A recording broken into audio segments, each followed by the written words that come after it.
menjadi contoh Allah dalam Al-Quran tentang perjalanan Isra dan Mi'raj. Kalau mau agama ini tegak Pak, tegakkan sholat. Kalau mau sholatnya tegak, bangunkan masjid, makmurkan masjid. Itu rumus sederhana. Mau agama Islam tegak, mau Ustadz, gimana caranya Ustadz? Dirikan sholat, jaga sholat. Ustadz, kalau sudah ditegakkan sholat, bagaimana cara menegakkannya? Makmurkan masjid. Nih. Coba Pak, ini diamalkan ya. Siapa yang betul-betul bisa menjaga 5 waktunya di masjid, Allah pasti hindarkan dia dari dosa. Coba Pak, dicoba ini. Subuh, tadi subuh Bapak di mana? Di masjid Ustadz. Zuhur di mana? Di masjid Ustadz. Asar di mana? Di masjid Ustadz. Maghrib di mana? Di masjid Ustadz. Isya di mana? Di masjid Ustadz. Iya. Saya bisa Pak menyebutkan 5 masjid yang hari ini saya sholat. Iya. Subuh. Iya. Tadi subuh saya di Masjid Muhammad Pasha Maghfirah di Maros, Balitai. Ya, itu masih perumahan Bukit Baruga tapi sudah masuk kecamatan Kabupaten Maros. Dari sana saya sholat zuhur. Ya. Sholat zuhur sebentar, saya ingat. Di mana tadi kita sholat zuhur, Bayu? Saya lupa ini sholat zuhur. Sholat zuhur. Oh, di Masjid Ukhuwah, Bukit Baruga juga, tapi masih Makassar. Asar saya sholat di situ juga, Masjid Ukhuwah. Maghrib saya di Masjid Jauharatul Khadra Hertasning. Enggak, maghrib saya di Masjid Nurul Qalbi. Iya, Hertasning juga. Isya juga di situ, Jauharatul Khadra Hertasning. Jadi hidup di masjid. Sekarang coba lihat Pak, kalau 5 waktu ini di masjid, kepikiran nggak bikin dosa? Saya tanya. Ada waktu nggak untuk bikin maksiat? Coba Pak. Dan itu yang kita didik anak kita Pak.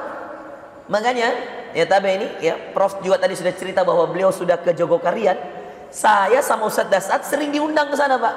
Karena yang salah satu pembinanya di sana ya, Ustadz Salim Afillah, ya itu teman saya. Jadi saya sering ke sana di Jogokarian. Memang di sana Pak luar biasa. Masjidnya lebih kecil dari ini Pak, di gang-gang. Nggak ada bapaknya ke masjid Pak. Subhanallah, kalau kemudian kita lihat bangunannya, ini lebih luas jauh Pak. Iya. Tapi di sana Pak, tidak ada tukang beca, tidak ada tukang sapu, tidak ada orang-orang miskin di sana yang tidak pernah injak kaki kan di sana. Pasti semua sudah datang ke sana. Kalau Ramadan Pak, tabligh akbar, ya, saya pernah di situ tabligh akbar Ramadan, itu full Pak, ada namanya Ramadan Fest. Jadi bulan Ramadan dia hidupkan, full sampai jalan, tutup jalan Pak, 1 gang dia tutup di Jogokarian. Kecil masjidnya Pak, saya pernah taklim subuh di situ, saya pernah tabligh akbar di situ. Ya. Subhanallah, kecil Pak. Target mereka, Bapak Ibu, setiap akhir bulan saldo harus 0. Saldo harus habis Pak. Semua program harus jalan. Iya. Saya heran Pak. Ini Prof, mohon maaf Prof. Di Makassar saya pernah khutbah Jumat, saldo masjid 300 juta Prof. Saya bilang untuk apa itu 300 juta? Iya. Mau diapakan itu 300 juta Pak? Iya. Supaya dibanggakan bahwa kita punya banyak uang. Bukan Pak, ini uang masjid. Iya. Uang jamaah mestinya memberdayakan sekitar masjid. Iya. Ada pemulung suka sekali ke masjid, tiap hari memulung, ya panggil, Pak mau nggak saya buatkan usaha, Bapak bisa apa? Begitu di Jogokarian Pak.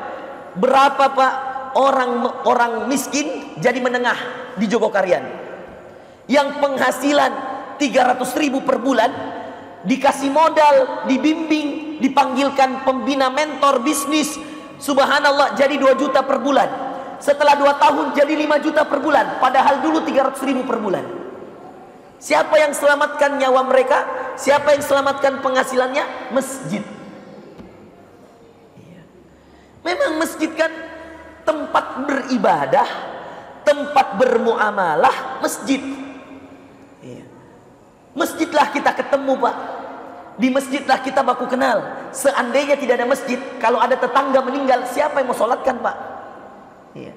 Di masjidlah kita tahu, oh Prof Safri rumahnya di sini, oh Ustadz Forozi rumahnya di sini.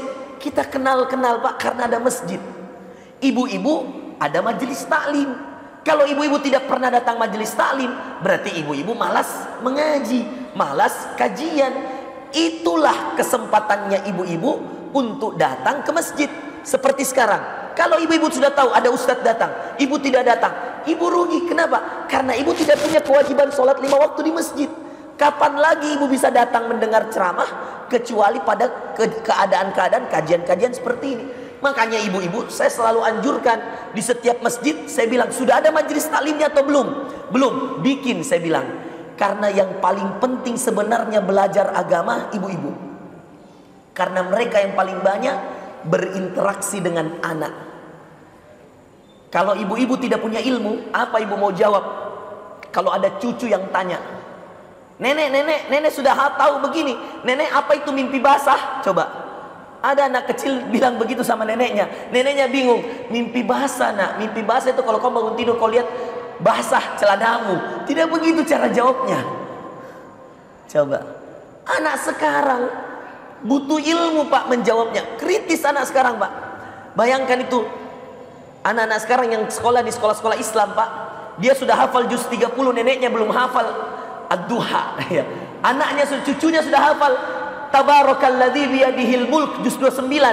Neneknya inna atainakal kautsar terusna hafal. Coba, anak sekarang pinter-pinter Pak. Apalagi sekarang bergeser, mohon maaf. Dulu tidak banyak sekolah Islam Pak. Tidak terlalu laku dulu sekolah Islam.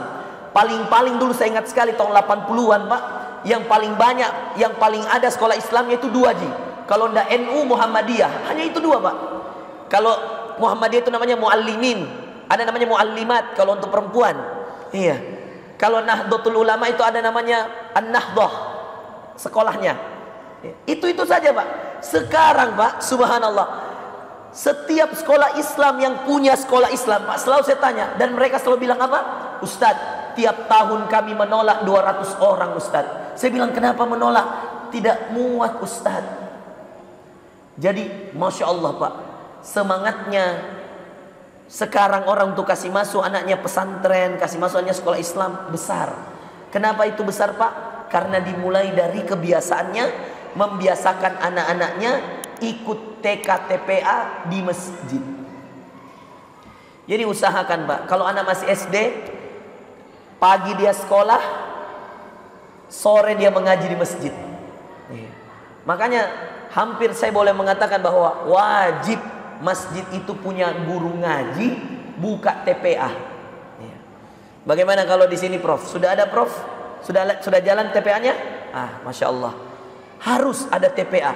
TPA, 1 harus ada pengurus, 2 harus ada TPA, 3 harus ada majelis taklim. 3 ini penting sekali dalam sebuah masjid. Kalau mau makmur masjidnya, harus ada pengurusnya yang betul-betul mau bergerak.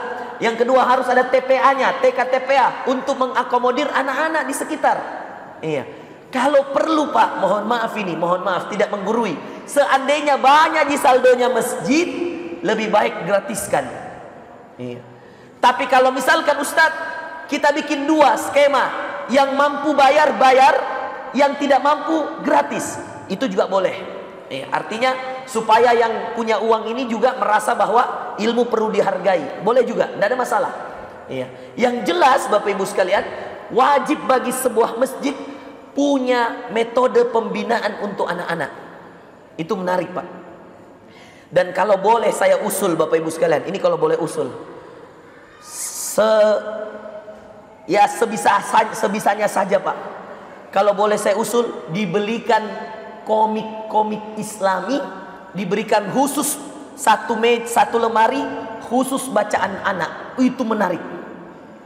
Dan nanti mereka itu boleh baca di masjid saja. Kita ingin Pak membiasakan anak-anak jauh dari internet, baca buku. Ada sekarang komik-komik Pak, Masya Allah, bagus-bagus. Kisahnya Tariq bin Ziyad, kisahnya Khalid bin Walid. Jadi dia baca komik, Tapi dia punya jagoan. Kisahnya Abu Ubaidah yang di Palestina, Pak. Sahabat yang kemudian menjadi aminu hadil ummah. Orang terpercayanya Nabi, Abu Ubaidah, yang mengambil ketika Nabi di perang Uhud tertusuk pipinya dengan topi besinya orang Yahudi. Tidak ada yang berani tarik itu karena takut Nabi kesakitan. Maka Abu Ubaidah yang ambil itu dari, mohon maaf, dari pipinya Nabi yang melengket itu topi besi, pakai giginya. Sampai, karena dia tarik. Kenapa pakai gigi, Pak? Karena kalau pakai tangan ditarik sakit, khawatir Nabi kesakitan. Maka Abu Ubaidah pakai giginya, Bu, untuk cabut itu topi besi yang melengket di pipinya Nabi. Dia gigit, dia tarik. Ketika dia tarik, lepas, copot giginya 2. Makanya dibilang ompong yang paling berkah, ompongnya Abu Ubaidah. Kenapa, Pak? Karena giginya ompong untuk menyelamatkan Nabi. Itu kan kisah tidak banyak anak-anak kecil tahu, Pak.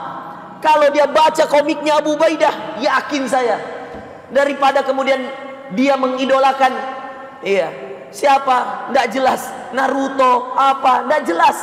Mending dia mengidolakan Abu Ubaidah, Khalid bin Walid, pedangnya Allah, Hamzah, singanya Allah. Woi, belum lagi kalau kita ceritakan tentang Hamzah, bagaimana Hamzah meninggal, paru-parunya dibelah oleh Hindun, diambil hatinya, dikunyah.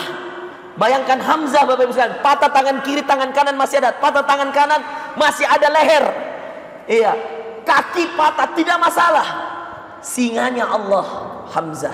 Ini penting, Bapak Ibu sekalian. Kenapa? Karena masjid itu, kalau kita gagal mengkader anak-anak kecil, iya, maka kita tidak ada generasi, Pak.